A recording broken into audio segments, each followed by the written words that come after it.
නමෝ බුද්ධාය. ඒ භාග්‍යවත් අරහත් සම්මා සම්බුදුරජාණන් වහන්සේට අපගේ নমස්කාරය වේවා. ඔබේ කලන මිතුරා ශ්‍රද්ධා රූපවාහිනිය ඔස්සේ අපමාදේන සම්පාදේත උතුම් සදාම් පිළිසඳර රැගෙන ඊටාම දයාවෙන් අපි ඔබ සුපුරුදු ලෙසින් මුණ ගැහෙනවා. ඉතින් අපි පළමු කොට ගුරු දෙවිඳුන් වන්දනමාන කරගන්නවා. ඒත් එක්කම අපට අනුකම්පාවෙන් මේ උතුම් සදාම් පිළිසඳර පිණිස වැඩම ආවදාළ ගරුතර මහා සංඝරුවන අපගේ පින්වත් ස්වාමින්ද්‍රයන් වහන්සේ අපි හැම දෙනාම දෙපා නැමද ආදර ගෞරවයෙන් පිළිගනිමු. ස්වාමීනි අපගේ নমස්කාරය වේවා. ඉතින් ඒ සමග අපි සිහිපත් කරගන්නම් අද සදැහැති දායකත්වයේ පිළිබඳව දායකත්වයේ දරන්නේ කොටුවැල්ල පන්නල ලිපිනේ පදිංචි පින්වත් ශිරාණි මහත්මිය සහ ඒ වගේම ඇලබඩගම වේර හැර ලිපිනේ පදිංචි පාලිකා මහත්මිය සහ නිල්මිනී මහත්මිය යන පින්වත් හැම දෙනාම විසින්. ඉතින් මේ පින්වන්ත හැම දෙනාම කැටුව පින්වත් ඔබ හැම දෙනාමත් කැටුව මහා සංඝරුවන පාමුල දහම් කරුණු විමසන්න දහම් කරුණු දැනගන්න දැන් අපි අවස්ථාව දා කරගන්න සූදානම්. අප සමග කැටුව පැමිණෙන්න. ස්වාමීනි අපගේ নমස්කාරය වේවා. ස්වාමීනි අපට අනුකම්පාවෙන් අද දවසෙත් අනුශාසනා කරන සේක්වා. අවසරයි ස්වාමීනි. නමෝ බුද්ධාය. සියලු දෙනාටම තෙරුවන් සරණයි. අපගේ ගුරු දේව උත්තම පින්වත් ලොකු ස්වාමීන් වහන්සේට අපගේ নমස්කාරය වේවා. සාදු සාදු සාදු. ශ්‍රද්ධාවන්ත පින්වත්නි, බුදුරජාණන් වහන්සේ දේශනා කරනවා එහෙමයි ස්වාමී. කිච්චෝ මනුස්ස පටිලාභෝ, මනුස්ස ජීවිතයක් ලබනවා කියන එක දුර්ලභයි කියලා. උපමාවකින් මේක පැහැදිලි කරනවා. එහෙමයි ස්වාමී. කොහොමද? කන කැස්බෑවා වියසිතුරින් එළිය බලනවා වගේ කියලා. එහෙමයි. දැන් බලන්න මුහුදේ තියෙනවා වියදණ්ඩක්. ඔය වියදණ්ඩ උතුරු සුළඟින් බටහිර පැත්තට ගසාගෙන යනවා. එහෙමයි ස්වාමී. බටහිර පැත්තෙන් සුළඟ හමාගෙන යනකොට නැගෙනහිර පැත්තට යනවා. එහෙමයි. ඒ විදිහට එක එක දිශාවල් වලට පාවිවි මේ වියදණ්ඩ තියෙනවා. එහෙමයි. අවුරුදු 100කට සැරයක් කන කැස්බෑවි එක ඇහැයි පේන්නේ. එහෙමයි. අහස දෙස බලනවා. බලන්නේ අර මුහුදේ පාවෙන අර වියදණ්ඩ තුලින් අර විය සිදුරෙන්. එහෙමයි ස්වාමී. දැන් බලන්න මෙතන හොඳ අවස්ථාවක්. අවුරුදු 100කට සැරයයි අහස දෙස බලන්නේ. එහෙමයි. කන කැස්බෑවා එහෙමයි. එක ඇහෙන්. අවුරුදු 100කට වතාවක් අහස දෙස බලනකොට අර වියදණ්ඩ හරියටම අර උගේ ඇහැට ගැළපිලා තියෙනවා. ඔව් ගැලපෙන්න ඕනි. ඇහැට යොමු වෙලා තියෙන්න ඕනි. එහෙමයි ස්වාමී. මේක කලාතුරකින් වෙන්න පුළුවන් කියනවා. ඊටත් වඩා දුර්ලභයි කියනවා මනුස්ස ජීවිතයක් එහෙමයි ස්වාමී. ලබන එක. මේ මනුස්ස ජීවිතය ලැබපු අපි කොහොමද ශ්‍රේෂ්ඨත්වයට පත් කරගන්නේ මේ දුර්ලභ මනුස්ස ජීවිතය? දැන් අපිට ලංකාවේ ඉපදෙන්න ලැබුණු නිසා මේ විදිහට ධර්මයේ කතා කරන්න, ධර්ම සාකච්ඡා කරන්න, දන් පෙන් පූජා කරගන්න, එහෙමයි. සිල් රකින්න, භාවනා කරන්න පරිසරය තියෙනවා. නමුත් සමහර ලෝකී රටවල් වලට මේ අවස්ථාව නැහැ. දැන් අපි ලෝකී දියුණුව ගැන කතා කරනවානේ. දැන් වර්තමාන ලෝකයේ නොඑක් දේවල් වලින් දියුණු වෙලා රටවල් දියුණු වෙලා තියෙන භෞතික පැත්තෙන්. එහෙමයි. නමුත් මිනිස්යාගේ ආධ්‍යාත්මික පැත්ත ඒ විදිහට දියුණු වෙන්නේ නැහැ. දැන් බලන්න අපි මේ තෙරුවන් සරණගේ ශ්‍රාවකයෝ ඉන්න නිසා මේ ලංකාවේ දැන් පහුගිය කාලේ එතුණු කොරෝනා වසංගතය නිසා ඒ අය මුහුණ දුන්න විදිහ දැන් තව කෙනෙකුට උපකාර කරන විදිය, ඒ කියන්නේ රෝගීන්ට උපස්ථාන කරන එක. එහෙමයි ස්වාමීනි. දැන් ධර්මයේ නැති අනිත් රටවල ඒකට මුහුණ දෙන විදිහ එහෙමයි. අපිට ඒක හොඳට දකින්න ලැබෙනවනේ. එහෙයි ස්වාමීනි. එතකොට මේ මිනිස්සෙක් වෙනස් කරන්න, ඒ කියන්නේ තමන් හිතන විදිහ, තමන් හුරු වෙච්ච යම් ක්‍රමවේදයක් තියෙනවනේ. නමුත් ඒ ක්‍රමවේද වෙනස් කරලා මේ ධර්මයට පුළුවන් කෙනෙක් ශ්‍රේෂ්ඨත්වයට පත් කරන්න. ඒ කියන්නේ කෙනෙක් උත්තම භාවයට පත් කරන්න පුළුවන්. ඒක මේ ධර්මයෙන් කරන්නේ. දැන් බුදුරජාණන් වහන්සේ දේශනා කරනවා පින්වත් මහණෙනි, මේ ශ්‍රේෂ්ඨත්වයට පත් වෙන දේවල් 6ක් තියෙනවා කියනවා.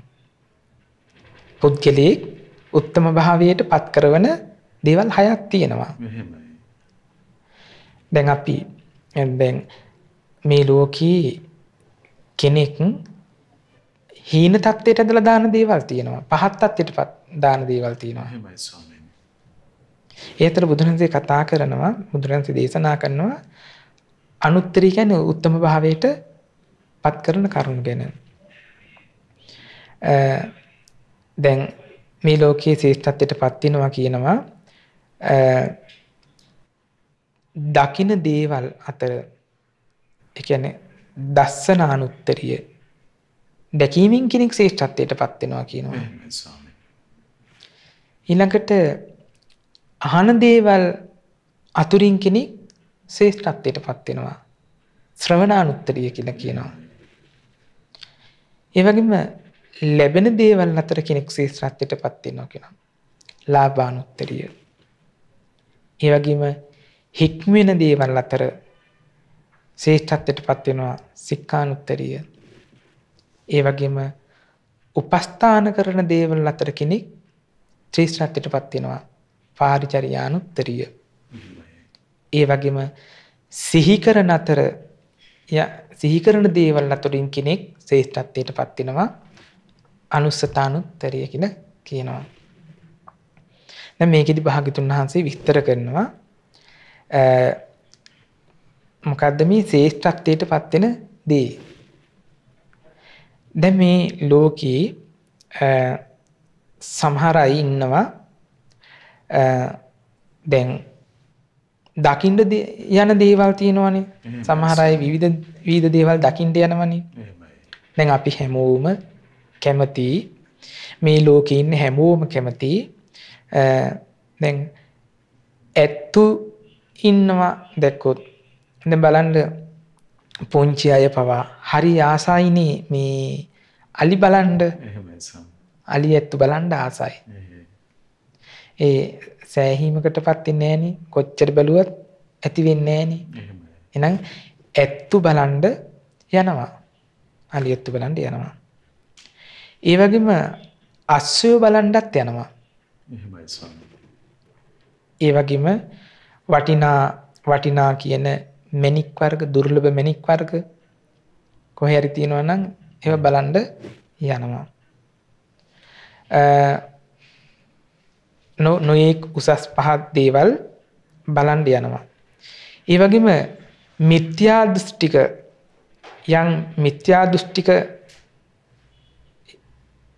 දෘෂ්ටික අදහස් දරන පුද්ගලයොත් ඉන්නවා සමාජයේ.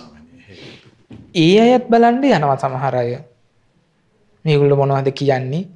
දැන් මොන හරි වැරදි අදහසක් සමාජයට පෙන්නුවොත් මේ සමහර අය දැන් ඔය දෙයි කාලේ ඉන්දියාවේ හිටියනේ සායිබබා කියලා කෙනෙක්. එයා බලන්න මේ ලංකාවේ ඉඳලා ඉන්දියාවට ගියා කට්ටිය. ඒ වගේ අය බලන්න යනවා. ඒ වගේම දැන් ඒ කාලේ හිටියා මේ දැන් බුදුරජාණන් වහන්සේ කාලේ හිටියා ජම්බුක ආජීවක කියලා. ආජීවකයෙක්. කට්ටිය මේ උග්‍රත පස් රකින්න කෙනෙක්. මෙයා තනි කකුලෙන් ඉන්නේ. මේ රැයට අසූචි කනවා පොදු වැසිකිළියට ගිහිල්ලා. ඒ බව දන්නේ නැහැ ස්වාමීන් පිරිස. ඒ බව දන්නේ. මෙයා හිතන්නේ හොඳ සීලයක් රකින්න කෙනෙක්. එහෙමයි. කෑම බීම එච්චර උනන්දුවක් දක්වන්නේ තනි කකුලෙන් හිටගෙන හොඳ සීලයක් රකින්න කෙනෙක් කියලා. එහෙමයි. එහෙම ඒ අය බලන්න ගියා රොද බැඳගෙන කෑම උයාගෙන ගියා බලන්න. එහෙමයි. එහෙම බලන්න ගියා. ඒ වගේම එක එක දේවල් හොඳ ලස්සන දේවල් සිත් ගන්නාසුළු දේවල් විස්මය දනවන දේවල් බලන්න ලෝකේ පුද්ගලයෝ පෙළඹිලා ඉන්නවා. දැන් මේ වගේ දේවල් දැන් භාගතුන්සේ පැහැදිලි කරනවා මේ බඳු දැකීම් ලෝකේ තියෙනවා. නෑ කියලා කියන්නේ කියනවා. තියෙනවා. නමුත් මහණෙනි භාගතුන් දේශනා කරනවා මේවා දැකීම තුල මේවා හීනයි කියනවා. හීන කියලා කියන්නේ මේක මේ පහත් වූ දෙයක් නේ. එහෙමයි ස්වාමී. ශ්‍රේෂ්ඨ දෙයක් නෙවෙයි. මේ දකින්න දේවල් හීන දේවල් කියනවා. ග්‍රාම්‍ය වූ ඒ කියන්නේ ඒ දැන් ග්‍රාම්‍ය වූ කියන්නේ ඒත් මේ පහත් කියන අදහස තියෙන්නේ. ග්‍රාම්‍ය වූ දේවල්. පෘථග්ජනයන්ට අයත් වූ දේවල්. පෘථග්ජනය කියන්නේ ආර්යයන් වහන්සේලා දකින්නේ. අරියනං අදස්සාවි. අරිය ධම්මසකෝ විදු ආර්ය ධර්මී හික්මෙන් දක්ෂනේ. එහෙමයි. ආර්ය ධම්මී අවිනීතු ආර්ය ධම්මී හික්මෙන්නේ. එතකොට මේ පෘථග්ජනයන්ගේ ස්වභාවය පෘථග්ජනයන්ට පොදුයි කියනවා මේවා. අනාර්ය අයහපත පිණිස පවතින දෙයක්. අයහපත පිණිස මේක පවතින්නේ. අවබෝධයෙන් එපා වීම පිණිස මේක පවතින්නේ කියනවා. ඒ වගේම විරාගය පිණිස පවතින්නේ කියනවා. කලකිරෙන්න හේතු වෙන්නේ නැහැ. නිරෝධය පිණිස මේ දුක නිරුද්ධ කරන්න ඒක නොපවතිනවා කියනවා. සංසිඳීම පිණිස නොපවතිනවා. දැන් බලන්න දැන් මේ වගේ දැන් මේවා දැකීම තුළ එක්ක රාගයනේ වැඩෙන්නේ. එක්ක දේශයනේ වැඩෙන්නේ. එක්ක මෝහයනේ වැඩෙන්නේ. ඒ වගේම හිත ඇවිස්සෙනවා. හිත සංසිඳෙන්නේ නැහැ. ඇවිස්සෙනවා. දැන් දැන් අපි ගත්ත දැන් සත්තු බලනවා, නාට්‍ය සංදර්ශන බලනවා, නොඑක් පුජ්‍යලෝ බලනවා. නමුත් දැන් මේව බැලීම තුළ අපේ හිත එකඟ වෙනවද? එකඟ වෙන්නේ නැහනේ. හිත සංසිඳෙනවනේ. දැන් අපි දැන් ක්‍රීඩා කරන ක්‍රීඩාංගණයකට යනවා. දැන් ක්‍රීඩකයෝ සෙල්ලම් කරනවා. අපි බලන් ඉන්නවා. අපි ඔය ඒ බලන බැල්ම තුළ අපි හිත සංසිඳෙනවද? සංසිඳෙන්නේ නැහැ. සංසිඳෙන්නේ නැහැ. එතන හිත ඇවිස්සෙන ස්වභාවයන්නේ තියෙන්නේ. එක්ක දිනුවොත් උදම් වෙනවා, පරාජිනුත් අසතුටටපත් වෙනවා. ඔය කන්නේ තියෙන්නේ. ඒක මේ ජය පරාජය සතුටින් විඳ දරා ගන්න මානසිකත්වයක් ඇදිලා නැහෙනේ. එතකොට ඒක මේ විශිෂ්ට ඥානය පිණිස හේතු වෙන්නේ නැහැ කියනවා. මේ අනිකුත් අය දකින්න එක ස්වාමීනි. ඔව් සාමාන්‍ය මේක මේ සාමාන්‍ය ලෝකයේ දකින්න දේ. එහෙමයි ස්වාමීනි. මේ සාමාන්‍ය බලන්න යන දේවල්. ඒ වගේම කියනවා සත්‍ය අවබෝධයේ පිණිස චතුරාර්ය සත්‍ය ධර්මය අවබෝධ වීම පිණිස මේ දකින්න දේ උපකාර වෙන්නේ කියනවා. එහෙමයි ස්වාමීනි. බැලුවා සතුටක් ලැබුවා එච්චරයි. ඒ වගේම නිවන පිණිස පවතින්නේ කියනවා. ඒ අලියත්තු බලන්න යන්නේක එනෝයි නැටුම් ගැවුම් ඒව බලන්න යන්නේක ඒක නිවන පිණිස පවතින්නේ කලකිරී අවබෝධයෙන් කලකිරීම පිණිස පවතින්නේ නෑ කියනවා. ඒ වගේම කියනවා මහණෙනි පිහිටි ශ්‍රද්ධාවෙන් යුතුව පිහිටි ප්‍රේමයෙන් යුතුව නොසෙල්වෙන පැහැදීමෙන් යුතුව බලවත් පැහැදීමෙන් යුතුව අන්න බල හොඳ දහම් කරුණ භාගතුන් වහන්සේ ඉස්මතු කරලා දෙනවා. යම් කෙනෙක් පිහිටි ශ්‍රද්ධාවෙන් යුක්තව ඒ කියන්නේ ශ්‍රද්ධාවෙන් බුදුරන්ත කෙරෙහි පැහැදීමෙන් ධර්මයේ කෙරෙහි පැහැදීමෙන් ආර්ය සංඝරත්නය කෙරෙහි පැහැදීමෙන් බලවත් පැහැදීමෙන් යුතුව තථාගතයන් වහන්සේ දකින්න යනවා. තථාගත ශ්‍රාවකයන් වහන්සේ නමක් දකින්න යනවා. බුදුරජාණන් වහන්සේ දකින්න යනවා. එහෙම නැත්නම් බුදුරජාණන් වහන්සේගේ ශ්‍රාවක සංඝරත්නය බැහැ දකින්න යනවා. ඒ දකින දේවල් අතර ශ්‍රේෂ්ඨත්වයට පත් වෙනවා කියනවා. සත්‍යයන්ගේ විසුද්ධිය පිණිස පිරිසුදු භාවයේ පිණිස ඒක හේතු වෙනවා කියනවා. මේ බුදුරජාණන් වහන්සේ දැකීම ශ්‍රාවක සංඝරත්නය දැකීම ඒ වගේම පැහැදිලි කරනවා ශෝක වැළපීම ඉක්මවා යෑම පිණිස මේ හඬන වැළපෙන සසර දුකින් නිදහස් වීම පිණිස නිවන සාක්ෂාත් කිරීම පිණිස ඒක හේතු වෙනවා කියනවා. එහෙමයි ස්වාමීනි. ඒ වගේම දැන් බලන්න බුදුරජාණන් වහන්සේ බැහැ දකින්න ආපු ශ්‍රාවක ශ්‍රාවිකාවන් අවසානයේ මොකද වෙන්නේ? එහෙමයි ස්වාමීනි. තෙරුවන් සරණ යනවනේ. එහෙමයි. සීලයක පිහිටනවනේ. එහෙයි. භාගතුන්ගේ ශ්‍රාවකයෙක් කියලා ප්‍රතිඥා දෙනවනේ. එහෙමයි. දැන් බලන්න දැන් පටාචාරා ගත්තාම දැන් පටාචාරා කියලා කියන්නේ මේ අවුරුදු 18ක විතර තරුණ කෙනෙක්නේ. එහෙමයි. තමන්ගේ ගෙදර වැඩට ආපු ඒ තරුණයෙක් එක්ක දෙමාපියන්ට හොරෙන් හොර රහසේ පලා ගියා. ගිහිල්ලා ඈත පැල්පතක වාසය කළා. දැන් පළවෙනි දරුවා ලැබෙන්න ඉන්නකොට දෙමව්පිය බලන්න එන්න කැමැත්ත ඇති වුණා. නමුත් ඒකට ස්වාමියා ඉඩ දුන්නේ නැහැ. දැන් දෙවෙනි දරුවත් බිහි කරන්න කිට්ටු කළා දෙමව්පිය බලන්න එන්න හැදුවා.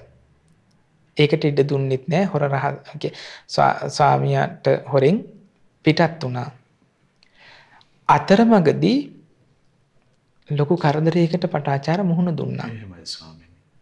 දැන් දරුවත් එක්කරගෙන තව දරුවක් ලැබෙන්න ඉන්න අම්මා කෙනෙක්නේ. දැන් මෙහෙම ස්වාමියා නැති වෙලාවේ ගෙදරින් පිට වුණා. ස්වාමියා ගියා හොයාගෙන අහපව එක්කරගෙන ඉන්න. දැන් ඔය අතරතුරේදී ලොකු වැස්සකට මුහුණ දුන්නා. දැන් ස්වාමියා මොකද කරේ? දැන් දරුවා දැන් තෙමෙනවනේ. එහෙමයි ස්වාමීනි. දරුවයි මේ පටාචාරයි වැස්සෙන් වළක ගන්න කොලාතු ටිකක් කඩාගෙන ඉන්න කැලීට ගියා. ඒ වෙලාවේ ස්වාමියා ණය දෂ්ට කළ මරණයටපත් වුණා. දැන් දරුවත් බිහි කරලා දැන් දරුවෝ දෙන්නේ. එහෙමයි ස්වාමීනි. දැන් ස්වාමියා මරණයටපත් වුණා. දැන් පාගමනින් අඬා දුකසේ දැන් යනවා දෙමව්පිය බලන්න. දැන් අචිරවතී ගඟ ළඟට ආවා. ඒ එනකොට දැන් ගඟ ටිකක් සැඩපහර වැඩි. එක දරුවෙක් මේකට තියලා අනිත් දරුවා අරගෙන ඒගොඩින් තිබ්බා. ඊට පස්සේ මොකද කරේ? ඒ පුංචි දරුවා ඒගොඩ ඉන්නකොට උකුස්සෙක් අරගෙන ගියා. එහෙමයි ස්වාමීනි. ඊට පස්සේ දැන් ගඟ මැද ඉන්න පටාචාරා අර උකුස්සව එලවන්න හදනකොට අර අනිත් එක්කෙඩ ඉන්න දරුවාට හිතුනේ කතා කරනවා කියලා. එහෙමයි. එයා මොකද කරේ? එයා ගඟට බැස්සා. එයාත් ගහගෙන ගියා. දැන් ස්වාමියාව අහිමි වුණා. දරුවන් දෙන්නත් අහිමි වුණා. දැන් මොකද දැන් අම්මා තාත්තා ගැන තමයි මෙයාගේ බලාපොරොත්තුව. දැන් මෙහිම යනකොට අම්මා තාත්තා එදා වැහපු වැස්සට යට වෙලා අම්මයි සහෝදරයයි මරණයටපත් වුණා. එහෙමයි. දැන් මෙයාගේ සිහිය විකල් වුණා. එහෙමයි. එකම දවසේ ස්වාමියා නැති වුණා, දරුවෝ දෙන්න නැති වුණා. ඊළඟට අම්මලා සහෝදරයෝ ඒ කට්ටියත් අහිමි වුණා. දැන් සිහි විකල් වෙලා දැන් යනවා. ඇඳුමක් නැහැ. දැන් අටුවාවේ තියෙනවා මේ පටාචාර කියලා නම ලැබුණේ පටු ආචාර ඇති නිසා පටාචාරා කියලා. එහෙමයි ස්වාමීනි. දැන් පටු ආචාර කියලා කියන්නේ දැන් ඇඳිවතක් නැහෙනේ. එවතුම් පැවතුම් නැහෙනේ. ඔහේ 20ක් වගේ යනවනේ. එහෙමයි. ඒකට එහෙම යනකොට භාග්‍යතුන් වහන්සේ ඉන්න පැත්තට හැරුණා. එතකොට බුදුරජාණන් වහන්සේව දැක්කා. අන්න බලන්න හරි දේ දැක්ක නේද? එහෙමයි ස්වාමීනි. ඒ භාග්‍යතුන් වහන්සේ දැකීම නිසා කිව්වා පටාචාර සිහිය උපදව ගන්න කියලා කිව්වා. ඉතින් මේ පටාචාර මොකද කරේ? දැන් සලුවක් දුන්න ඇඳ ගන්න පටාචාර බුදුරජාණන් වහන්සේගේ ශ්‍රාවිකාවක් වුණා. එතකොට විනයදර භික්ෂුණියක් අතර අගතනතුර දැරුවා. එතකොට විනයදර භික්ෂුණියක් අතර අගතනතුර දැරුවේ මේ ගෞතම බුද්ධ ශාසනයේ උත්තම තත්ත්වයටපත් වුණානේ. දැන් ශ්‍රේෂ්ඨත්වයටපත් වුණානේ. විනයදර භික්ෂුණියක් වුණානේ. එතකොට ඒ බුදුරජාණන් වහන්සේ දැකීම තුල අර හඬන වැළපෙන ශෝක වලින් සදහටම නිදහස් වුණානේ. එහෙමයි. දැන් ආයෙ ඉපදුනත් මේ හඬන වැළපෙන දුකට එනවනේ. ආයෙ ඒ දුකින් සදහටම ඉක්මවලා ගියා. ඒ උත්තම වූ නිවනටපත් වුණා. එහෙනම් දැන් කිසాగෞතමිත් ඒ වගේනේ. එහෙමයි ස්වාමීනි. දැන් බාහ්‍ය දාරුචීරිය සුපාරක පටුනේ ඉඳලා බොහෝ දුර ගෙවාගෙන ආවනේ. භාග්‍යතුන් වහන්සේගෙන් ධර්මය අහලා අරහත්ත්වයටපත් වෙන්න අවස්ථාව ලැබුණනේ. එහෙමයි ස්වාමීනි. එතකොට භාග්‍යතුන් වහන්සේ දැකීමයි කෙනෙක් භාග්‍යතුන් වහන්සේ දැකීම ඒ ශ්‍රාවක සංඝ රත්නය දැකීම කෙනෙක් ශ්‍රේෂ්ඨත්වයටපත් වෙනවා. දැන් අස්සජී මහරහතන් වහන්සේ මුණ ගැසීම නිසා මේ සරියුත් මහරහතන් වහන්සේට සෝතාපන්න වෙන්න ලැබුණනේ. එහෙමයි ස්වාමීනි. උපතිස්ස නේ ගිහි කාලේ එක බණ පදයක් අහලානේ සෝතාපන්න ලැබුණේ. එහෙමයි ස්වාමීනි. එතකොට දස්සනානුත්තරිය කියලා කියන්නේ දැකීමෙන් ශ්‍රේෂ්ඨත්වයටපත් වෙන බුදුරජාණන් වහන්සේ දැකීම ශ්‍රාවක සංඝ රත්නය දැකීම. ඒ වගේම බුදුරජාණන්සේ පැහැදිලි කරනවා මහණෙනි මේ තමහර අය යනවා කියනවා මේ බෙරහඬ අහන්න යනවා කියනවා සමහර අය. එහෙමයි. බෙරහඬ අහන්න යනවා. ඒ වගේම වීණා අහන්න ඒවා අහන්න යනවා කියනවා. ගීත අහන්න, සින්දු අහන්න, සංගීත සම්දර්ශන වල යනවා කියනවා.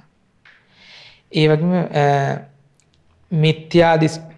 මිත්‍යා දෘෂ්ටිය ගත්තු ඒ ශ්‍රමණ බ්‍රහ්මණුගේ අවවාද අනුශාසනා අහන්න යනවා කියනවා.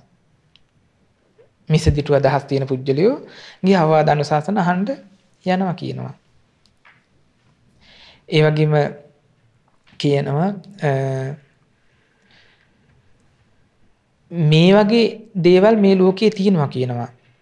මේ වගේ දේවල් තියෙනවා කියනවා නෑ කියලා කියන්නේ නෑ කියනවා. නමුත් මේවා හීන වූ දේවල් කියනවා. මේ සින්දු ගීත අහන්න යන එක මිසදිටු පුජ්‍යලයන්ගේ දේවල් අහන්න යන එක හීන වූ දෙයක් කියනවා. පහත් දෙයක් කියනවා. ග්‍රාම්‍ය වූ දෙයක් කියනවා. ඒ වගේම පෘථග්ජනයන්ට අයත් දේවල් කියනවා. ආර්ය වූ අනාර්ය වූ අයහපත පිණිස පවතින දෙයක් කියනවා. අවබෝධයෙන් කලකිරීමට හේතු වෙන්නේ නැහැ කියනවා. විරාගයේ පිණිස ඇති වෙන්නේ නැහැ කියනවා. අවබෝධයෙන් උපාවීම පිණිස පවතින්නේ නැහැ කියනවා. නිරෝධයේ පිණිස පවතින්නේ නැහැ කියනවා. නමුත් යම් කෙනෙක් පිහිටි ශ්‍රද්ධාවෙන් යුක්තව පිහිටි සීලයෙන් යුක්තව ප්‍රේමයෙන් ආදර ගෞරවයෙන් යුක්තව යම් කෙනෙක් තථාගතයන් වහන්සේගෙන් ධර්මය අහනවා නම් ඒ වගේම ඒ ශ්‍රාවක සංඝ රත්නය තථාගතයන් වහන්සේගේ ශ්‍රාවක සංඝ රත්නය රහතන් වහන්සේලා වැඩ ඉන්නවා. ඒ ස්වාමීන් වහන්සේලාගෙන් ධර්මය අහන්න යනවා. ආන්නේක ශ්‍රේෂ්ඨත්වයටපත් වෙනවා කියනවා. සත්‍යයන් පිරිසුදු වීම පිණිස පවතිනවා කියනවා. ශෝක වැළපීම ඉක්මවා යන්න හේතු වෙනවා කියනවා.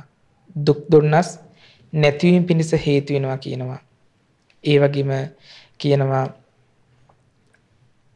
මේ විදිහට තථාගතයන් වහන්සේ එහෙම නැත්නම් ඒ ශ්‍රාවකයෙකුගේ ධර්මය අහනකොට යම් කෙනෙක් අර කියන රාගය දුරු කරන විරාගය ඇති කරන ශෝක වැළපීම් දුරු කරන ඒ උතුම් දේ ශ්‍රවණය කරන උත්තම භාවයට පත් කරන කෙනෙක් බවට පත් වෙනවා කියනවා. එතකොට දැන් බලන්න අපිට මේකෙදි පැහැදිලි වෙනවා මහත්තයා මේ බුදුරජාණන් වහන්සේගේ ධර්මය රාගය දුරු කරන එකක්, දේශය දුරු කරන එකක්, මෝහය දුරු කරන එකක්. දැන් මේ බුදුරජාණන් වහන්සේ දේශනා කරපු මේ නවංග සාත්‍රු ශාසනය මේ ධර්මය ඒ ධර්මය අහන අය ඒ ධර්මය හොඳින් අහනවා. සුතා කියනවනේ. ඊළඟට දත ධාරණය කරගන්නවා. ඊළඟට වචනයෙන් ප්‍රගුණ කරනවා. මනසින් හොඳට නුවණ යොදවලා කල්පනා කරනවා. තමන්ගේ දෘෂ්ටිය ඍජු කරගන්නවා. ඒ ඍජු කර ගැනීමෙන් තමයි කෙනෙක් ඉහළ තත්ත්වයට පත් වෙන්නේ. එතකොට අපි මේ ලෝකයේ උපතේ සිට මරණය දක්වා මේ කියන දේවල් විවිධාකාර දේවල් මේ කන් දෙකෙන් අහනවා. නමුත් ඒ ඇහුවට ලෝකේ බොහෝ පිරිස් ඉන්නවනේ. ලංකාව විතරක් නෙමෙයිනේ. ලෝකේ ලක්ෂ සංඛ්‍යාත කෝටි සංඛ්‍යාත මිනිස්සු වාසය කරනවා. ඒ වාසය කරන මිනිස්සු අතරින් මේ තථාගත ධර්මය අහන්න ලැබෙන්නේ කී දෙනාටද? අපිට ඒ වාසනාව ලැබුණා නෙමේ භාග්‍යතුන් වහන්සේගේ ධර්මය අහන්න.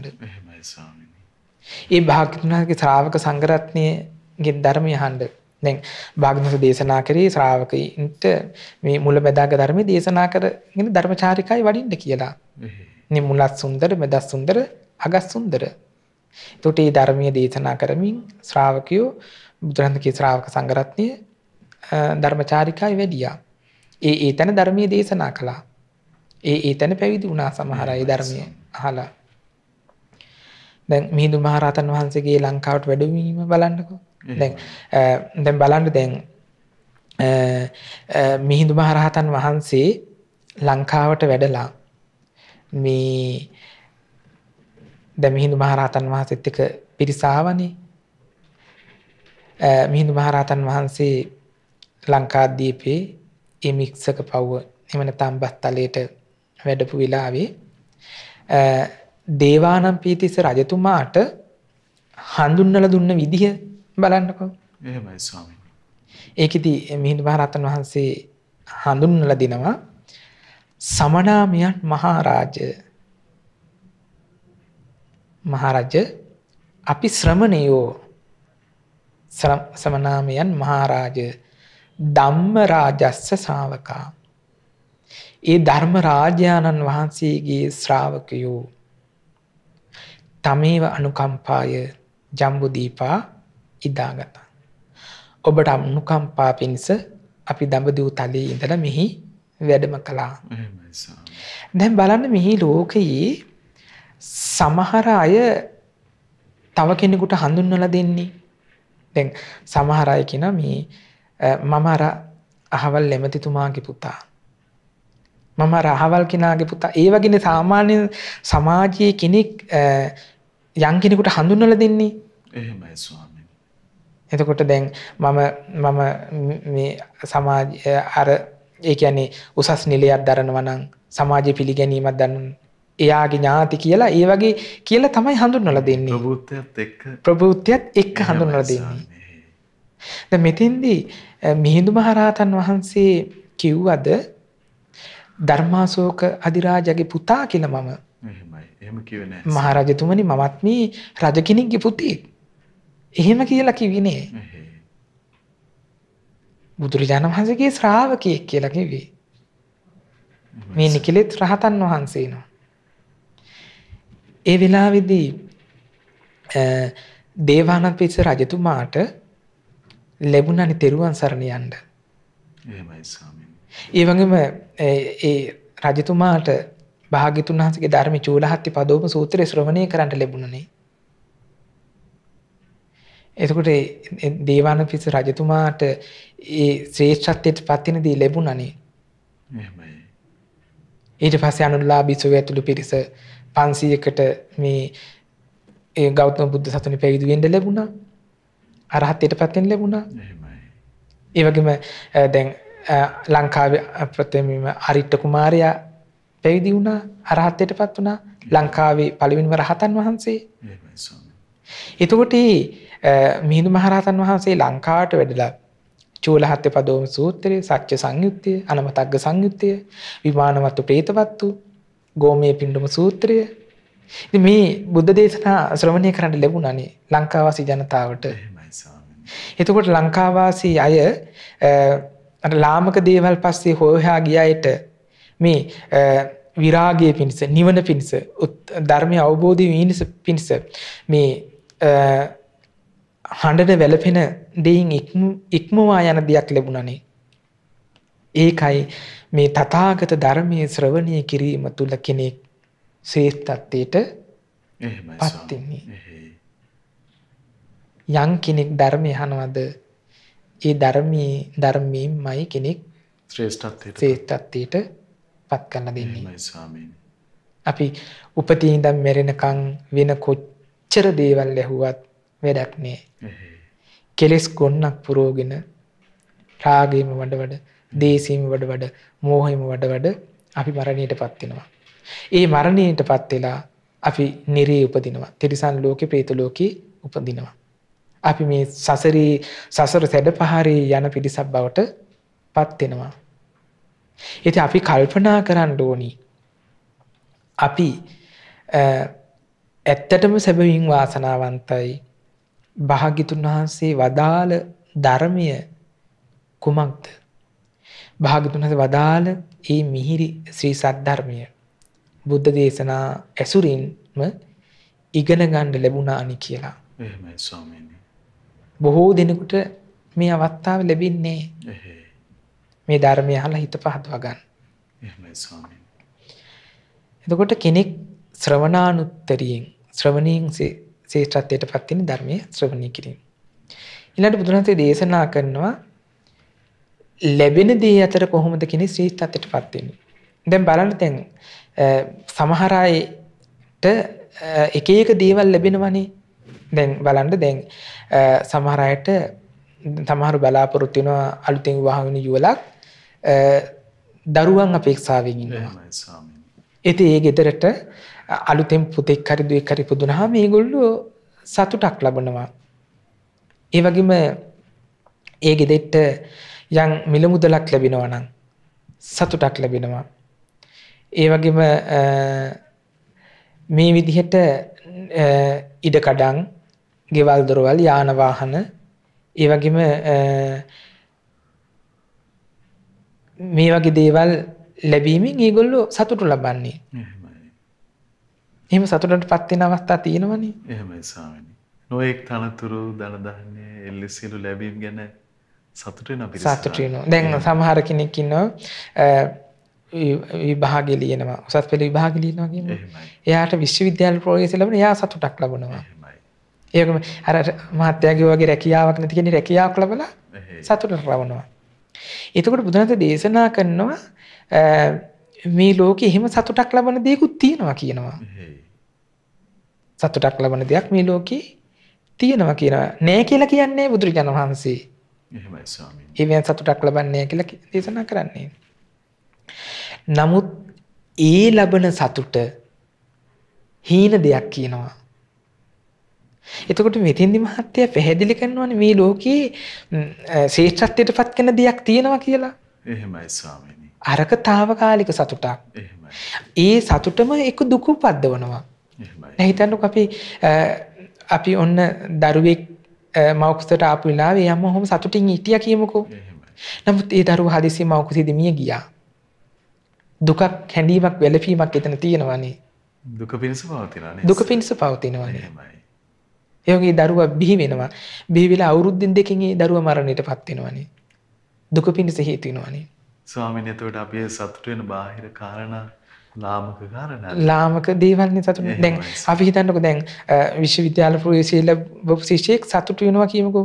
සමහරට මේ ශිෂ්‍යයා විශ්වවිද්‍යාලයට ඇතුල් වෙලා මෙයාගේ කරන ක්‍රියාකලාප නිසා අපි ඔය සමහර විට ඔය මාධ්‍ය ඔස්සේ සමහර උද්ඝෝෂණ කළා, නොයේ දේවල් කළා මෙයා සමහරට හිරේ යන දේ තත්ත්වයටපත් වෙනවා. එතකොට එතන යා ශෝක වැළපීමේ අවස්ථා තියෙනවානේ. අර සතුට දුකක් උපද්දවන අවස්ථා තියෙනවා. දැන් රැකියාවක් බලාපොරොත්තු වෙනවා. රැකියාව ලැබිලා සතුටු වෙනවා. නමුත් යම් හේතු නිසා රැකියාව අහිමි වෙනවනේ. එහෙමයි ස්වාමීනි. එතකොට නැවත දුකටපත් වෙනවා. හඬනවා වැළපෙනවා. එහෙමයි. එතකොට අර ලබන දේ తాවකාලික සතුටක් ලබන්නේ. හීන වූ සතුටක් ලබන්නේ. ඊළඟට පැහැදිලි කරනවා ග්‍රාම්‍යයි පෘතුජනයන්ට සාධාරණ සතුටක් කියනවා ලබන්නේ. අනාර්යයි කියනවා. ආර්ය නෑ කියනවා. අවබෝධයෙන් එපා වෙනස මේක හේතු වෙන්නේ කියනවා. නමුත් බුදුරජාණන් දේශනා ඒක නිවන පිණිස පවතින්නේ නැහැ කියන ඒ සතුට. එහෙමයි ස්වාමීනි. ඒ ලැබෙන දේ අතර ඒක නිවන පිණිස හේතු වෙන්නේ. අවබෝධය පිණිස පවතින. අවබෝධය පිණිස හේතු වෙන්නේ කියනවා. ඊළඟට බුදුරජාණන් දේශනා කරනවා යම් කෙනෙක් ශ්‍රද්ධාවටපත් වෙනවා කියනවා.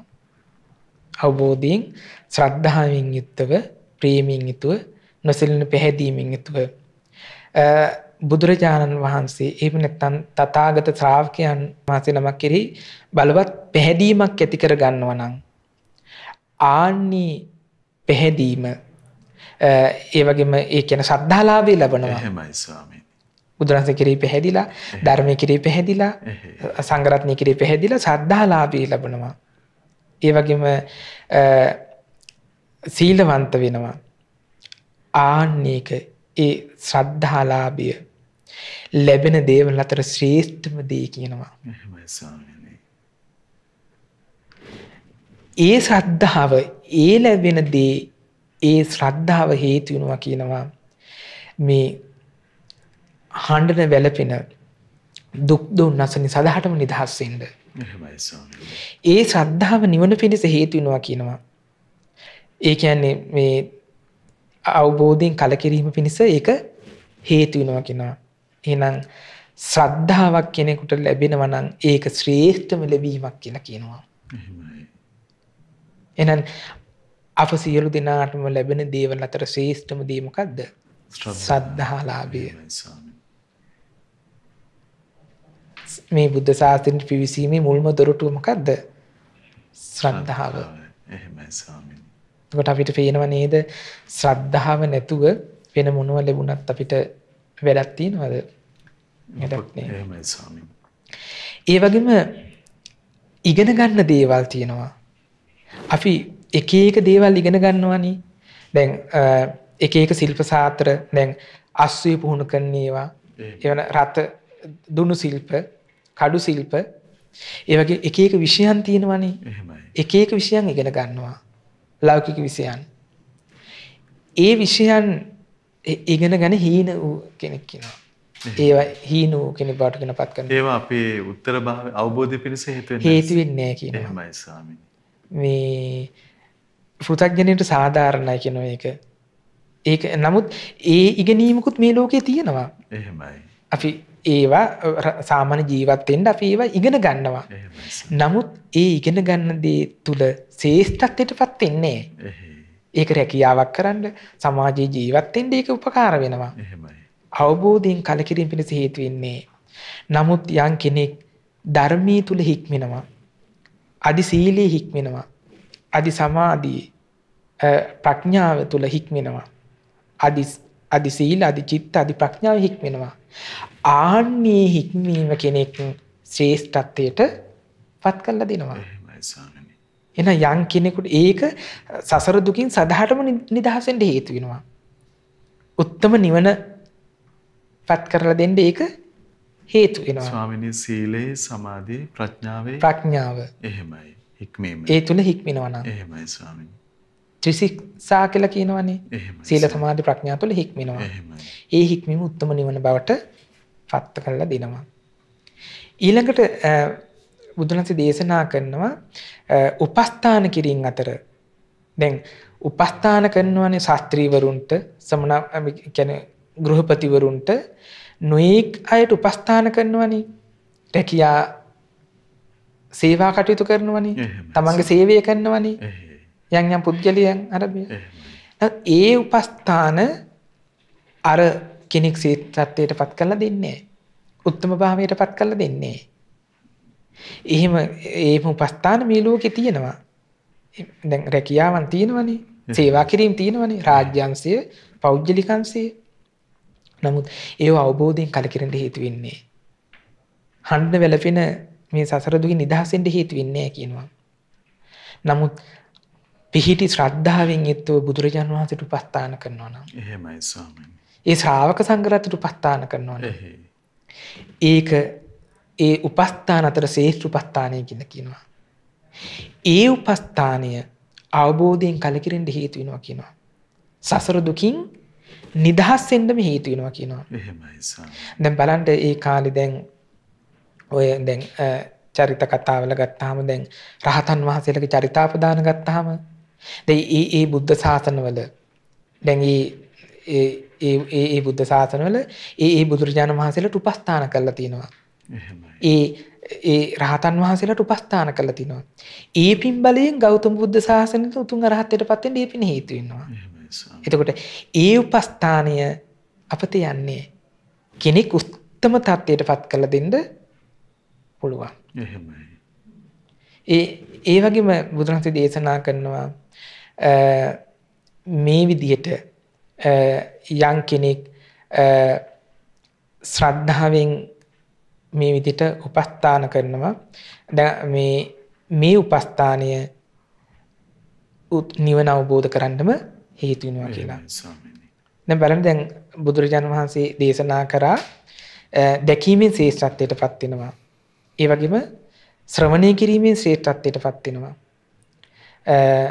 ලැබෙන දේවල් අතර ශ්‍රේෂ්ඨත්වයට පත් වෙනවා. හික්මන දේවල් අතර ශ්‍රේෂ්ඨත්වයට පත් වෙනවා. උපස්ථාන කිරීම අතර ශ්‍රේෂ්ඨත්වයට පත් වෙනවා. ඒ වගේම බුදුරජාණන් වහන්සේ දේශනා කරනවා තවත් කෙනෙක් ශ්‍රේෂ්ඨත්වයට පත් වෙනවා කියන සිහි කරන දේවල් අතර දැන් සමහරු සිහිපත් කරන්නේ දරුවෝනි සිහි කරන්නේ මට මේ වගේ දරුවෝ ඉන්නවා. මට ගෙවල් දොරවල් ඉඩකඩම් තියෙනවා. යාන වාහන තියෙනවා. ධන දාහනේ තියෙනවා කියලා සිහි කරනවනේ. එහෙමයි ස්වාමී. ඒව සිහි කරනවා. නමුත් ඒව හීන වූ සිහි කිරීමක් වෙනවා. ලාමක එකක් කියනවා. ඒක පු탁ඥයින්ට සාධාරණයි කියනවා. නමුත් යම් කෙනෙක් පැහැදීමෙන් යුතුව බලවත් ශ්‍රද්ධාවෙන් යුතුව බුදුරජාණන් වහන්සේ සිහි කරනවා. ධර්මයේ සිහි කරනවා. ආනේක සදහටම සසර දුකින් නිදහස් වෙන්න හේතු වෙනවා කියනවා. එහෙමයි ස්වාමී. උත්තම වූ නිවන පිණිස හේතු වෙනවා කියනවා. ආනේක බුදුරජාණන් වහන්සේ වදාළ සිහි කරන දේවල් අතර ශ්‍රේෂ්ඨම දේ කියලා වදාලා. එහෙමයි. ඉතින් යම් කෙනෙක් මේ කතා කරපු මේ ශ්‍රේෂ්ඨත්වයට පත් වෙන දේවල් 6 යම් කෙනෙක් තුල ඇති කරගත්තොත් ආන්‍යයට පුළුවන් මේ ඉපදෙන මෙරෙන මේ භයානක සසරින් සදාටම අත් මිදෙන්න. ඉතින් අපි අද මේ සාකච්ඡා කරපු මේ අනුත්තරී සූත්‍රය ඔබ සියලු දෙනාටම මේ ගෞතම බුද්ධ ශාසනය තුළ උතුම් චතුරාර්ය සත්‍ය ධර්මය අවබෝධ කරගන්න උතුම් දහම් පඬුරක් වේවා. සාදු සාදු සාදු. ඉතින් අපට අනුකම්පාවෙන් මේ භාග්‍යවතුන් වහන්සේ වදාළ අනුත්තරීය සූත්‍ර ධර්මයේ ඇසුරෙන් අද දවසේ අපේ පින්වත් ස්වාමින් වහන්සේ දහම් කාරණා පවසා වදාලා. අපි හැමදෙනාම උන්වහන්සේ ආදර ගෞරවයෙන් වන්දනමාන කරගනිමු. ස්වාමීනි අපගේ নমස්කාරය වේවා. ස්වාමීනි අපට අනුකම්පාවෙන් මෙතෙන් සිට පුණ්‍යානුමෝදනාව සිදු කරන සේක්වා. අවසරයි ස්වාමීනි. පුණ්‍යානුමෝදනාව අද දින අපමාදීන සම්පාදිත ධර්ම දේශනාව සඳහා අනුග්‍රහය දරන්නේ කොටුවැල්ල පන්නල ලිපිණේ පදිංචි පින්වත් සිරාණී මහත්මිය, එළබඩගම වේරහැර ලිපිණේ පදිංචි පාලිකා මහත්මිය සහ නිල්මිනී මහත්මිය විසින්. ප්‍රධාන අරමුණ විදිහට සඳහන් කරනවා 2025 5 වෙනි දින ජන්මදිනය සැමරු සෞමිනි දියණියට ආශිර්වාද කිරීමත්, සියලු දෙවියන්ට පින් අනුමෝදන් කිරීමත්, කල්යාණ මිත්‍ර පින්වත් ලොකු ස්වාමීන් වහන්සේට පින් අනුමෝදන් කිරීමත්, දායකත්වයේ දරූ සියලුම පින්වතුන් නමින් නන්නරින් උදව්පකාර කර සියලු දෙනා නමින් අනන්ත සසර පුරාට මිය පරලොව ගිය සියලු ඥාතීන්ට පින් අනුමෝදන් කිරීමත්, සුජීවත්ව සිටින දෙමව්පියන්ට සහ දූ දරුවන්ට ආශිර්වාද කිරීම පිණිසත්, දායකත්වයේ දරූ සියලු පින්වතුන්ට, එම පවුල්වල සියලු පින්වතුන්ට, නන්නරින් උදව්පකාර කර සියලු පින්වතුන්ට උතුම් චතුරාර්ය සත්‍ය ධර්මය අවබෝධ වීම පිණිසත්, මහමෙවුනා වාසී සියලු පින්වත් ස්වාමීන් වහන්සේලා ඇතුළු සියලුම පින්වත් ස්වාමීන් වහන්සේලාටත්, අනගාരികා මෑණියන් වහන්සේලාටත්, පැවිදි අපේසක සියලු දූපතුන්ටත් මේ පින් අනුමෝදන් කිරීම පිණිසත්, ශ්‍රද්ධා මාසික ධර්ම දාන සමාජිකින්ට උතුම් චතුරාර්ය සත්‍ය ධර්මය අවබෝධ වීම පිණිසත්. ඉතින් අද දවසේ මේ ආකාරයට මේ රැස් කරගත්තා වූ සියලු පුණ්‍ය ධර්මයන් සක්දේන්දු ප්‍රදාන සියලු බ්‍රහ්මකායික දෙවියන්, පින් කැමැති සැප කැමැති සියලු දෙවියෝ මේ පින් අනුමෝදන් වෙත්වා. සියලු දෙවියන්ගේ ධාර්මික රැකවරණයේ ආශිර්වාදී මේ සියලු දිනාට සලසා දෙත්වා. ඒ සියලු දෙවියන්ටත් උතුම් ධර්ම අවබෝධයේ පිණසම මේ පින හේතු වේවා. සාදු සාදු සාදු. රැස් කරගත්තා වූ සියලු පුණ්‍ය ධර්මයන් පින්වත් ලොකු ස්වාමීන් වහන්සේට මේ පින් අනුමෝදන් වෙත්වා. පින්වත් ලොකු ස්වාමීන් වහන්සේට උතුම් චතුරාර්ය සත්‍ය ධර්මය අවබෝධ වීම පිණිස මේ පින හේතු වේවා. සාදු සාදු සාදු. ඒ වගේම දායකත්වයේ දරූ සියලු දෙනා නමින් මිය පරලොව ගිය, ඒ වගේම අපෝපකාර කර සියලු දෙනා නමින් මිය පරලොව ගිය සියලු මළගිය ඥාතීන් මේ පින් අනුමෝදන් වෙත්වා. පරලොව ජීවිත සුඛී සුවපත් භාවයටපත් වේවා. සසර දුකින් නිදහස් වීම පිණිස මේ පින හේතු වේවා. සාදු සාදු සාදු. ඒ වගේම 2025 5 වෙනි මාසේ 3 වෙනි දින ජන්මදිනය සැමරු සෞමිනී දියණියට මේ පින් අනුමෝදන් වෙත්තා. ඒ දියණිය නිදුක් වේවා, නිරෝගී වෙත්තා, කායික මානසික සුවපත් වේවා. සුවසේ ධර්මයේ හැසිරෙන්න මේ පින හේතු වේවා. සාදු සාදු සාදු. ඒ වගේම සුජීවත්ව සිටින දෙමව්පියන්ට, දූ දරුවන්ට, ඒ වගේම දායකත්වයේ දරන ඒ කොටුවැල්ල පන්නල ලිපිණේ පදිංචි පින්වත් සිරාණී මහත්මිය, එළබඩගම වේරහැර ලිපිණේ පදිංචි පාලිකා මහත්මිය සහ නිල්මිනි මහත්මිය ඇතුළු ඒ සියලු දෙනාටමත්, නන්නරින් උදව්පකාර කර සියලු දෙනාටමත් උතුම් චතුරාර්ය සත්‍ය ධර්මය අවබෝධ වීම පිණිස මේ පින හේතු වේවා. සාදු සාදු සාදු. ඒ වගේම රැස් කළා වූ සියලු පුණ්‍ය ධර්මයන් මහමෙවුනා වාසී පින්වත් ස්වාමීන් වහන්සේලාටත්, අනගාരികා මේනියන් වහන්සේලාටත්, අනගාരിക පැවිදි අපේසක දරුවන්ටත් මේ පින් අනුමෝදන් වෙත්වා. ඒ වගේම සද්ධා මාසික ධර්ම දාන සමාජිකයින්ටත් මේ පින් අනුමෝදන් වෙත්වා. උතුම් චතුරාර්ය සත්‍ය ධර්මය අවබෝධ වීම පිණිස මේ පින හේතු වේවා. සාදු සාදු සාදු. නමෝ බුද්ධාය. සියලු දෙනාටම තිරුවන් සරණයි. ඉතින් අපට අනුකම්පාවෙන්ම අපගේ පින්වත් ස්වාමීන් වහන්සේ භාග්‍යවතුන් වහන්සේ වදාළ උත්තම ශ්‍රී සද්ධර්මය අද දවසෙත් පහදා වදාළ ඒ ශ්‍රී සද්ධර්මයේ ශ්‍රද්ධා රූප වාහිනිය ඔස්සේ ලෝකයට දායාද කරගනිමින් මේ මොහොතේ අප රැස් කරගත් මහත්ඵල මහානිසංස උත්තම පුණ්‍ය ධර්මය නොවලහාම අපගේ පින්වත් ස්වාමින්වයන් වහන්සේටත් අනුමෝදන් වේවා. පුණ්‍යානුමෝදනාවෙන් උන්වහන්සේ සුවපත් වේවා. පින්වත් ස්වාමීන් වහන්සේට උතුම් චතුරාර්ය සත්‍ය ධර්මයේම අවබෝධ වේවා. සාදු සාදු සාදු. ඉතින් අද සදැහැති දායකත්වයේ දරන්නට යෙදුන කොටුවැල්ල පන්නල ලිපිනේ පදිංචි පින්වත් ශිරාණි මහත්මිය, ඒ වගේම ඇලබඩගම වේරහැර ලිපිනේ පදිංචි පාලිකා මහත්මිය සහ නිල්මිනී මහත්මිය යන ඒ පින්වත් හැමදෙනාමත් පින්වන්ත ඔබ හැමදෙනාමත් අපි තාම දයාවෙන් සිහිපත් කරගන්නවා. පින්වන්ත ඔබටත් අවස්ථාවෙන් කොට දී තිබෙනවා මේ උතුම් සදහම් පිළිසඳරෙහි සදැහැති දායකත්වයේ ලබා ගැනීමේ අවස්ථාව. ඉතින් 071 232 88 දුරකථන මාර්ගය ඔස්සේ මේ පිළිබඳව තොරතුරු විමසන්න කියලා අපි තාම දයාවෙන් ඔබට ආරාධනා කරනවා. එහෙමනම් මහා සංඝරත්නයේ ආශිර්වාදයෙන් ඊළඟ අප්‍රමාදේන සම්පාදිත උතුම් සදහම් පිළිසඳර රැගෙන ඔබ මුණ ගැහිමේ අපේක්ෂා ඇතිව අද දිනට ඔබේ නිවසෙන් සමුගන්න අපි සූදානම්. හැම දිනාටම සම්මා සම්බුදු සරණයි. නමෝ බුද්ධාය. මෙවැනි වටිනා ධර්මදේශනා නැරඹීමට ශ්‍රද්ධා YouTube චැනලය සබ්ස්ක්‍රයිබ් කර සීනුව ලකුණ ඔබන්න.